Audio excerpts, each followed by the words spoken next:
안녕하세요. 저는 67살 최은경입니다. 평생 대학병원에서 간호사로 일했고 은퇴 전에는 간호부장을 했습니다. 그동안 수만 명의 환자와 보호자분들을 만났죠. 오늘은 그 경험에서 나온 60대 이후 병원에서 절대 놓치면 안 되는 20가지 이야기를 드리려고 합니다. 혹시 이런 적 있으세요? 검사 날짜 잡아놨는데 전날에 약 복용을 잘못해서 검사 자체가 취소된 경우.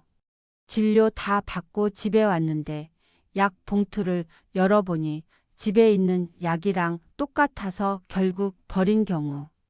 저는 이런 상황을 너무 많이 봤습니다. 그리고 대부분 아주 작은 준비나 확인만 했어도 박을 수 있었던 일이에요. 병원은요, 아는 사람한테 훨씬 유리합니다. 절차, 서류, 제도 이거 조금만 알아두면 시간과 돈을 절반 이상 절약할 수 있어요.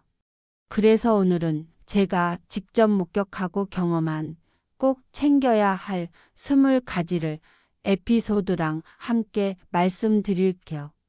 예를 들어 한 번은 박민수 어르신이 허리 통증으로 대학병원 정형외과에 오셨어요. 그런데 지역 병원에서 진료 의뢰서만 가져오셨지 소견서는 안 가져오셨더라고요. 진료 의뢰서는 이분을 상급 병원에 보내드립니다. 라는 통행권 같은 거고 소견서는 환자 상태가 이렇습니다. 라는 설명서입니다. 이걸 같이 제출해야 의사가 바로 이해하고 진료를 시작할 수 있어요. 소견서 없이 오셔서 검사 예약만 하고 돌아가셨죠. 결국 다시 동네 병원 가서 서류 받아오고 진료 받기까지 2주가 더 걸렸습니다.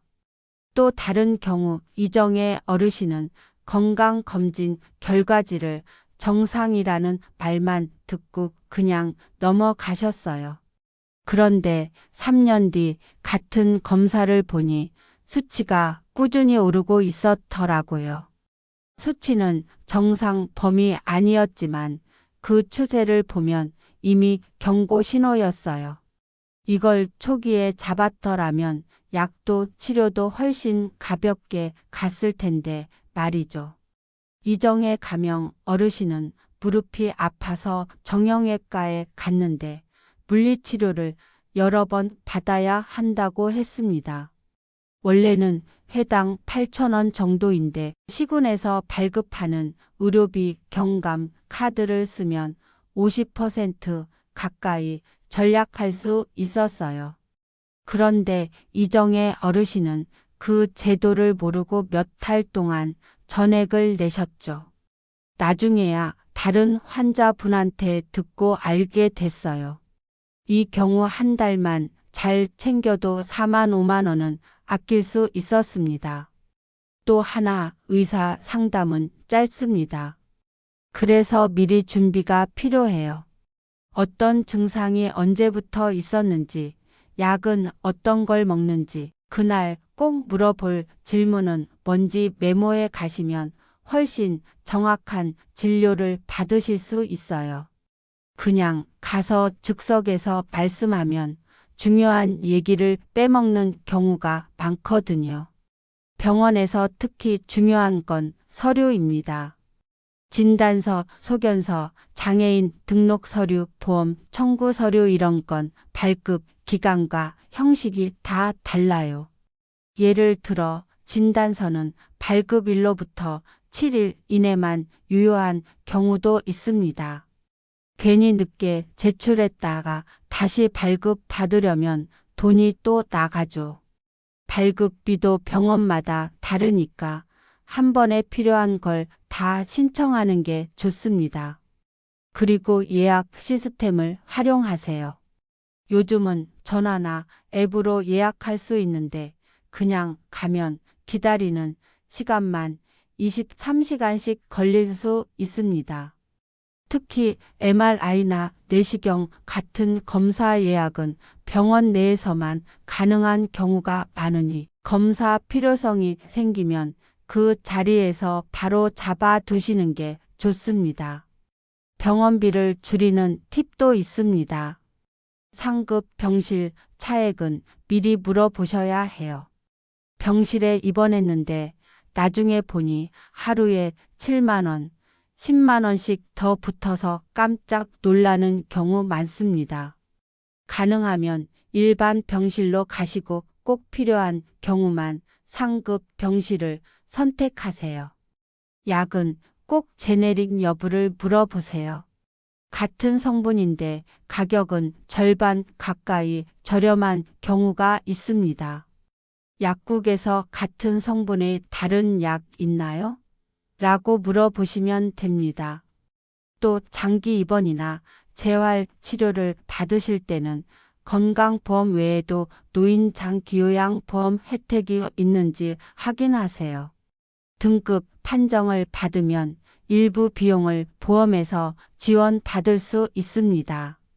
이런 것들이 바로 병원에서 놓치면 안 되는 포인트입니다. 특히 6070대 시니어 분들은 한번 병원 가기가 쉽지 않잖아요.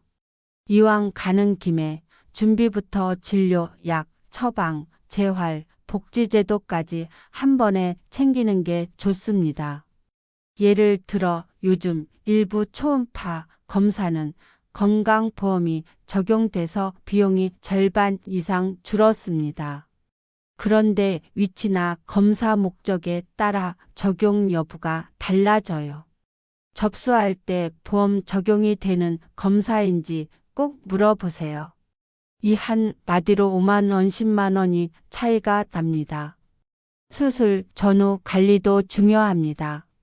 김창수 어르신은 무릎 인공관절 수술을 하셨는데 수술 후 재활 운동을 미루셨어요. 결국 관절이 굳어서 다시 입원하셨습니다.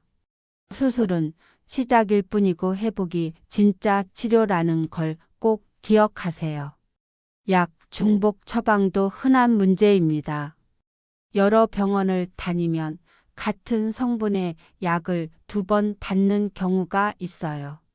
이건 부작용 위험도 크고 돈도 낭비입니다. 약 봉투나 처방전을 꼭 들고 다니세요. 요즘은 스마트폰 앱에도 등록이 가능합니다. 또 폐렴 예방접종이나 대상포진 예방접종은 무료 또는 저렴하게 받을 수 있는 제도가 많습니다. 나이에 따라 그리고 지자체에 따라 조건이 다르니까 주민센터나 보건소에 먼저 문의하세요. 퇴원 후에도 집에서 간호를 받을 수 있는 가정간호 서비스가 있습니다. 간호사가 직접 집에 와서 주사, 상처 소독, 재활 지도까지 해줍니다. 조건만 맞으면 건강보험 적용이 돼서 본인 부담금이 아주 적어요. 그리고 많은 분들이 모르는 게 있는데 대학병원 안에도 사회복지상담실이 있습니다. 이곳에서는 의료비 지원, 복지시설 연계, 각종 제도 안내를 해줍니다. 박선희 어르신은 항암 치료를 받으시면서 이곳 도움으로 300만 원 넘는 치료비를 지원받으셨어요. 결국 병원에서 필요한 건 정보와 준비입니다. 오늘 말씀드린 내용은 예시이고 개인 상황에 따라 다를 수 있습니다. 하지만 한번 메모해 두시고 병원 가실 때마다 체크하시면 절대 손해보지 않으실 거예요. 여러분, 저는 40년 동안 환자 곁을 지키면서 느꼈습니다. 병원은 아는 만큼 편해지고 챙긴 만큼 건강을 지킬 수 있습니다. 오늘 내용이 도움되셨다면 구독, 좋아요, 저장 꼭 해주세요. 앞으로도 여러분의 건강 지키는 정보를 계속 전해드리겠습니다.